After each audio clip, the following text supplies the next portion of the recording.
दोस्तों नमस्कार, स्वागत है आपका हमारे इस यूट्यूब चैनल पे। आज बहुत दिनों के बाद ये वीडियो मैं बना रहा हूँ और ज़्यादा दिन के बाद वीडियो बनाने के लिए मैं आपसे क्षमा भी चाहता हूँ। तो चलिए शुरू करते हैं। जो आज की ये वीडियो रहेगी वो रहेगी एसएससी जेईई इलेक्ट्रिकल के टेक्निकल के बारे में कि मैंने अपने टेक्निकल को बिना किसी कोचिंग की मदद से, बिना किसी पेड कोर्स की मदद से कवर किया। तो चलिए शुरू करते हैं। सबसे पहले मैं बात करना चाहूँगा, पहला जो मेजर सब्जेक्ट आता है हमारे इलेक्ट्रिकल के लिए वो है बेसिक इलेक्ट्रिकल इंजीनियरिंग। तो देखो, बेसिक इलेक्ट्रिकल इंजीनियरिंग के लिए मेरे पास बुक थी वीके मेहता। अगर आपके पास बीएल थेरेजा बुक ले सकते हो या है तो भी वो भी सही है, और वीके मेहता मेरे पास थी। और वीके मेहता के बाद मैंने रंजन राय सर एक यूट्यूब पे हैं जिनकी प्लेलिस्ट का लिंक मैं दे दूंगा, उनकी बेसिक इलेक्ट्रिकल की प्लेलिस्ट थी, वहाँ से मैंने कवर किए जो भी बेसिक टर्म्स थे।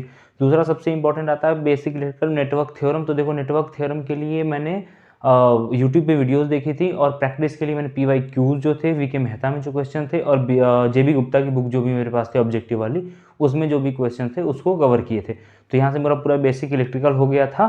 और उसके बाद से सेकेंड नंबर पे आता है पावर से मशीन की बात करें। देखो, मशीन के लिए मशीन के लिए मेरे पास बुक थी अशफाक हुसैन साहब की बुक थी, और मैंने अंकित गोयल सर से पूरा का पूरा कवर किया था जो भी मशीन उन्होंने पढ़ाया था। इंपॉर्टेंटली देखो, डीसी मशीन और ट्रांसफार्मर ज़्यादा इंपॉर्टेंट थे। सिंक्रोनस उन्होंने बहुत ज़्यादा पढ़ा है, ज़्यादा पढ़ने की जरूरत नहीं है। जो भी बेसिक चीज़ें पूछता है एग्जाम में वही आप पढ़ सकते हो, और इंडक्शन मशीन्स पढ़ सकते हो। तो मैंने यानी कि अशफाक हुसैन की बुक मेरे पास थी, और अंकित गोयल सर की मशीन की जो प्लेलिस्ट है यूट्यूब पे, उससे मैंने फ्री में कवर किया था। यूट्यूब पे प्लेलिस्ट है। उसके बाद पावर सिस्टम पे आते हैं। देखो, पावर सिस्टम के लिए मेरे पास बुक जो थी वो वीके मेहता साहब की थी, और वहाँ ये पावर सिस्टम भी मैंने अंकित गोयल सर उसी समय ऑनलाइन क्लास चला रहे थे यूट्यूब पे, तो मैंने वहाँ से कवर किए थे। जो भी चारों सेक्शन होते हैं, जनरेशन, ट्रांसमिशन, डिस्ट्रीब्यूशन, यूटिलाइजेशन, ये सारा मैंने कवर किया था। यूटिलाइजेशन के लिए मैंने सेमेस्टर की जो एक बुक थी उससे ही कवर किया था। यूटिलाइजेशन ज़्यादा पूछता नहीं, तो आप बेसिक जो भी वही पढ़ सकते हो। और उसके बाद इंस्ट्रूमेंट मेजरमेंट के लिए देखो, मैंने उनकी रमन सर की जो PDF थी, ऑनलाइन PDF मिली थी मुझे नोट्स की, उसको छपवा लिया था, प्रिंट करवा लिया था।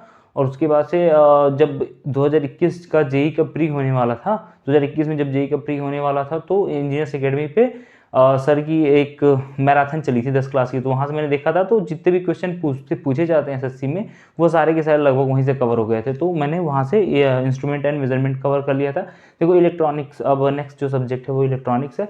तो इलेक्ट्रॉनिक्स के लिए मैं बता दूं कि आपको क्या करना है कि जो इम्पोर्टेंट हो, जैसे कि ट्रांजिस्टर तक ज़्यादा पूछता है, मॉसफेट तक, उससे ज़्यादा वो नहीं पूछता है। तो आप क्या कर सकते हो, किसी भी चैनल से, जैसे मैंने तो अंकित गोयल से ये भी कवर किया था, उनका ही प्लेलिस्ट है, पेन टाइप से उन्होंने पढ़ाया, उससे ही कवर मैंने किया था, और मेरे सारे नोट्स बना लिए थे। तो यहाँ से इलेक्ट्रॉनिक्स का कवर हो गया था।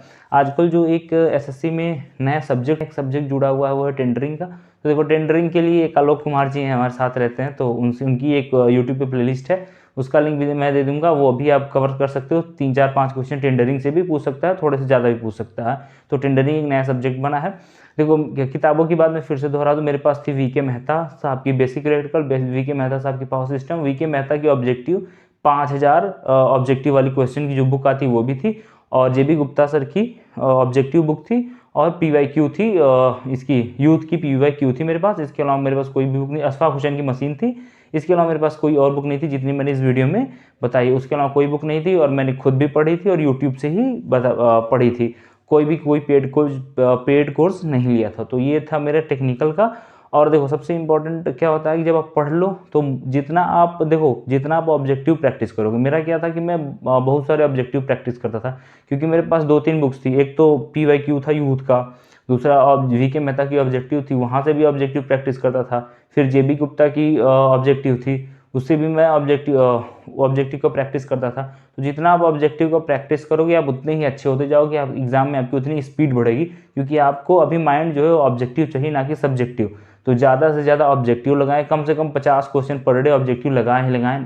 50 क्वेश्चन का ये मतलब नहीं सॉल्व करना है, आपको एटलीस्ट 50 क्वेश्चन ऑब्जेक्टिव फॉर्म में देखना होता है। तो पर डे मैं यही करता था। उसके अलावा कोई मैंने ना सोर्सेज यूज़ किया, ना तो कोई पेड कोर्स यूज़ किया। तो और वीडियो क्लास में मैं ये कहना चाहता हूँ, अगला एग्जाम आने वाला है, अगर आप पहले से तैयारी कर रहे हैं तो अपनी स्ट्रैटेजी को फॉलो कीजिए। जो सब्जेक्ट नहीं कवर हो गए हैं, यहाँ बताए गए जितने भी लिस्ट हैं उसमें से आप कवर कर सकते हो। और दूसरी बात, ऑब्जेक्टिव ज़्यादा से ज़्यादा लगाओ। फिर मैं लास्ट में ये कहना चाहूँगा कि अगर आप जो भी नेक्स्ट टॉपिक पे आपको वीडियोस चाहिए या जो भी आपसे हेल्प चाहिए, वो आप इंस्टाग्राम पे मैसेज करके चाहे कहीं से कांटेक्ट करके आप हेल्प ले सकते हैं। Thank you for watching.